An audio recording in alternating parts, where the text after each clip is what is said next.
Hail Mary, full of grace, the Lord is with you.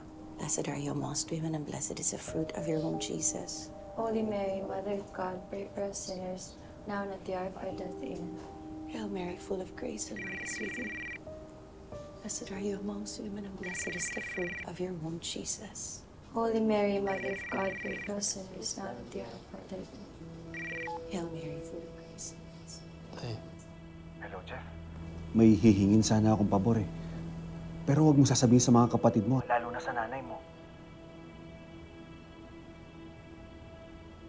Hail Mary, full of grace.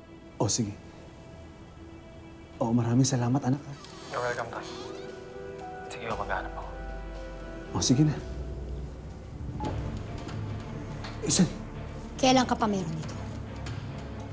All this time, nakakausap mo yung pamilya mo sa labas? Si Jeffrey lang naman. Pag kailangan ko kausapin yung mga anak ko. Sa akin na yan. Pakasinungaling mo. Ginagawa mo communication to sa kabit mo. Isel, akin na! Hindi. Akin na sabi! Isel! Isel, akin na! Isel, ibigay mo sa akin yan! Isel! Isel, akin na sabi! Isel, ibalik mo yan! Hail Mary, full of grace, the Lord is with you. Blessed are you amongst women, and blessed is the fruit of your womb, Jesus. Holy Mary, Mother of God, pray for us sinners, now and at the hour of our death. Amen.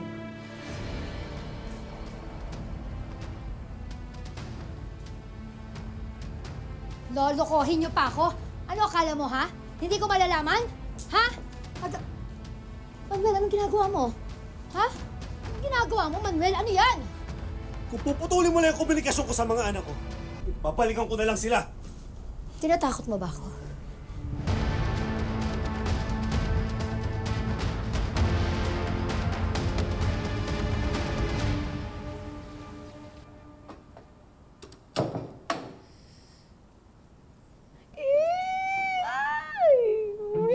Muscles mo. Sa'yo lahat yan. Didang! Nagpapasok ka rito ng lalaki? Ay! Uy, ate, hindi po. Kausap ko lang yung new friend ko. Tapos nagpadala kasi siya ng ganitong picture, oh. Uy, ano ba? Tapos magpapadala ka ng hubad na photo din? Naku, Didang, huwag kang ganyan. Mamaya i-blackmail ka nun. Tapos ikakalat sa internet. Kasi hindi ka magbabayad ng pera. Ay, syempre ate, hindi ko naman gagawin yun. Ay, ate lang mo talaga ako. Concern ka sa akin. Syempre naman, parte ka ng pamilyang to. Naku, poprotektahan din kita. Ay, pero teka, te. Mag-isa ka lang? Asan yung mga bata? Nagpunta sila ng mall eh. Tapos dinaan lang ako dito. Kasi parang sumasakit na naman yung ulo ko. Ha? Ano ko ate, napapadalas na yan ha? Nakaka-worry na. Hindi kaya kulam yan? Siyempre, hindi natin maiiwasan ate, may mga taong may lihim na Mali. Uulitin ko ate. May mga bruha, impaktang, lantarang galit sa atin, di ba? O, itago na lang natin sa pangalang Hazel. Ate, ano? Ipatawas kita. Naku, may kakilala ko. Magaling yun. Oo, te. Didang, kung ano-anong iniisip mo eh. Alam mo, kailangan ko lang to ng mahabang tulog.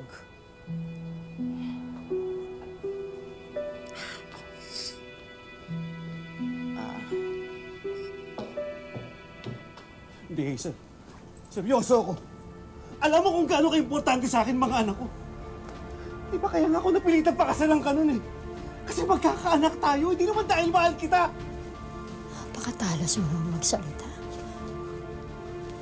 Sakit-sakit, Manuel.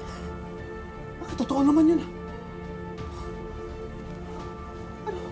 Ngayon pa ba tayo magpapanggap? Nagkalabasan na nga tayo ng ugali eh.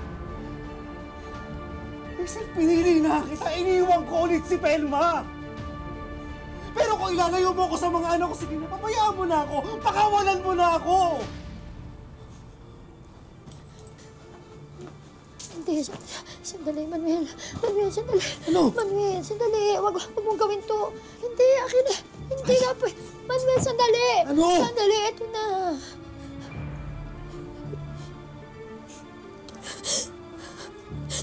Ito na yung phone mo. Huwag kang umalis, Manuel. Please. Ito na.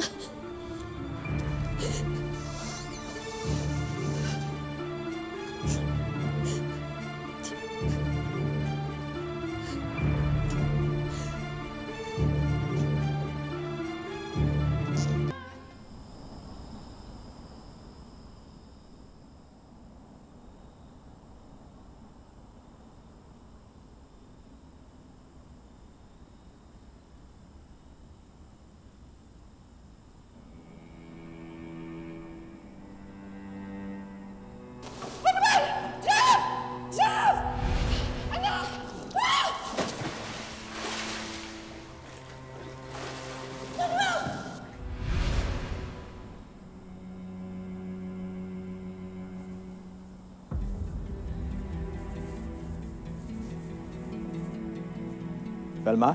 Manuel?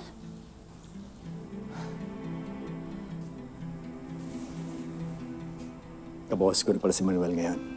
No, I'm sorry. Kamusta? Eto, namimiss ko si Manuel. Pero nilalabanan ko. Hindi ko siya kinukontak. May usapan kami ni Hazel. Hindi ko sisirain yun. Yung ulo mo ang kinakamusta ko. Hindi yung puso mo. Alam ko naman si Manuel pa rin ang mahal mo eh. At kaibigan pa rin ang tingin mo sa akin. Pero sana, Velma, wag mo nang pagdiinan. Dahil masakit pa din eh. Noah, I'm sorry. Ano ba yan? I'm sorry. Kung nawiwirduhan ka na sa akin, mabuti pa siguro, iwasan na lang natin yung isa't isa. Ayoko kasing maramdaman mo na kinagamit lang kita. Dahil kailangan ko ng kaibigan ngayon. Ito naman, oh, napakaseryoso mo naman. Hindi kita kayang talikuran. Hindi ako ganong klaseng kaibigan. Ngayon, kamusta yung ulo mo? Hindi yung puso mo, ha? Kinaklaro ko lang. Wala na. Hindi na ulit ako inatake. But you know what? I'm still worried. Velma, why don't you reconsider the doctor's advice? Na magpa-check up para malaman natin kung anong cause niyan. Alam mo naman itong edad natin ngayon. Kailangan na ng regular check-up para malaman natin kung may problema tayo sa health.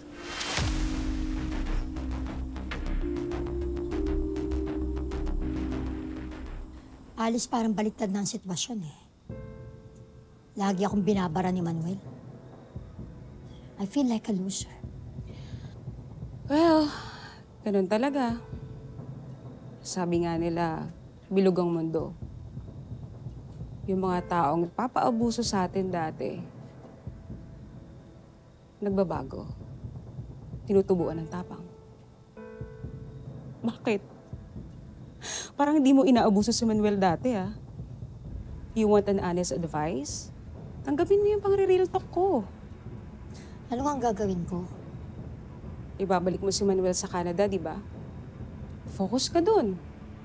While waiting, ibalik mo yung strategy mo dati.